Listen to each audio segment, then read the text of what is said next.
So no! That's not my car. Pull up. That's my car. Stop grabbing me. Literally don't even support. It's back in my car. At 10:57 p.m., on a quiet road with almost no traffic, Marcus Hale saw flashing lights in his mirror. He hadn't been speeding. He wasn't driving aggressively. He had simply drifted slightly over a lane line. Marcus did everything right, or so he thought. He pulled over immediately, turned off the engine, rolled down his window, hands visible, calm, respectful. When the officer walked up, the tone was relaxed, almost friendly. Then came a question that sounded harmless. "Do you know why I stopped you?" Marcus paused for a moment and answered honestly. "Yeah. I checked my phone for a second." That single sentence ended the traffic stop Marcus thought he was in, and started a completely different one. Most people never realize when this moment happens. They only understand later, when they read the police report. Their words are there, stripped of tone, stripped of context, rewritten in language that sounds far more serious than the moment ever felt. They say, "It escalated so fast. Something went wrong."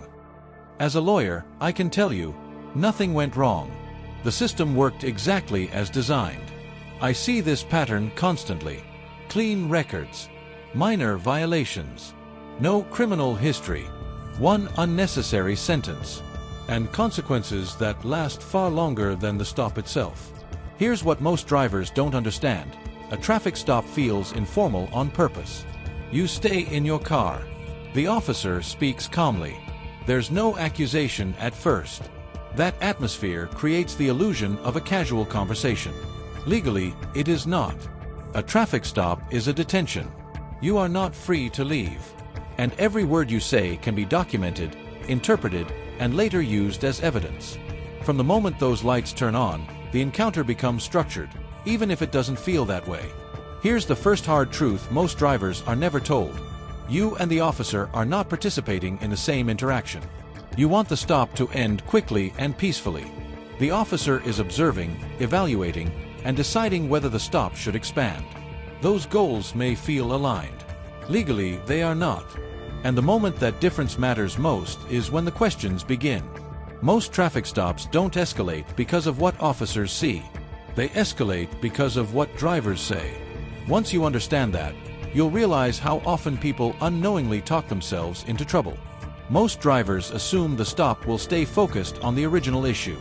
A light, a lane drift, speed. What they don't realize is how fast the legal purpose of the stop can change.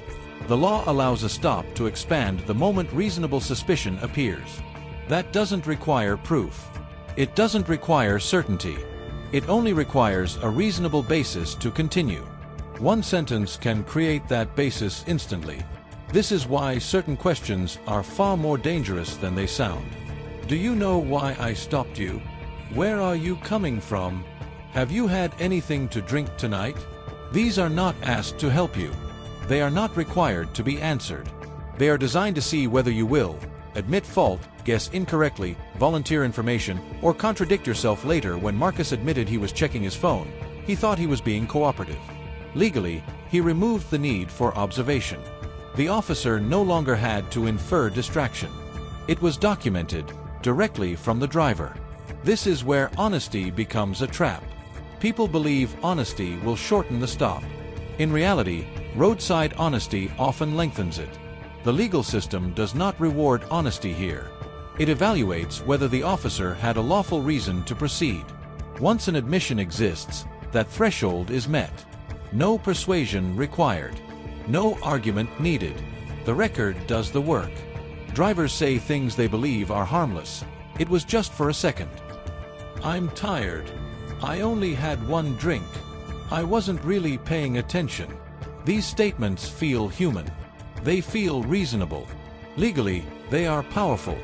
None of them shorten the stop. None of them protect you later. Police reports don't preserve tone. They preserve words.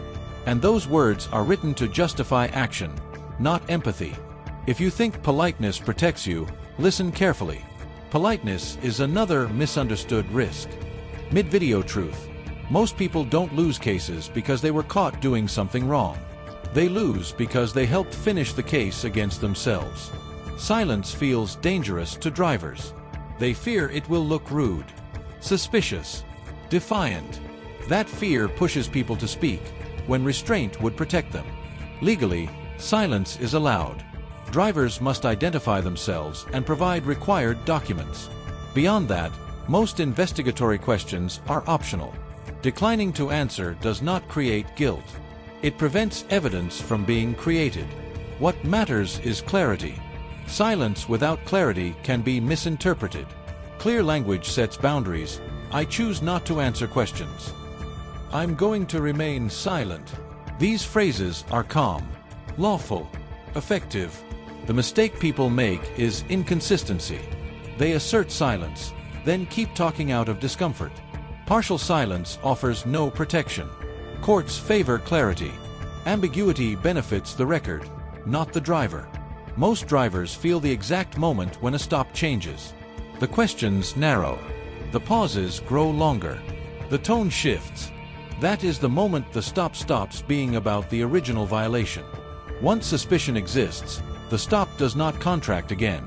Explaining doesn't undo it. Apologizing doesn't reverse it. Talking never fixes it.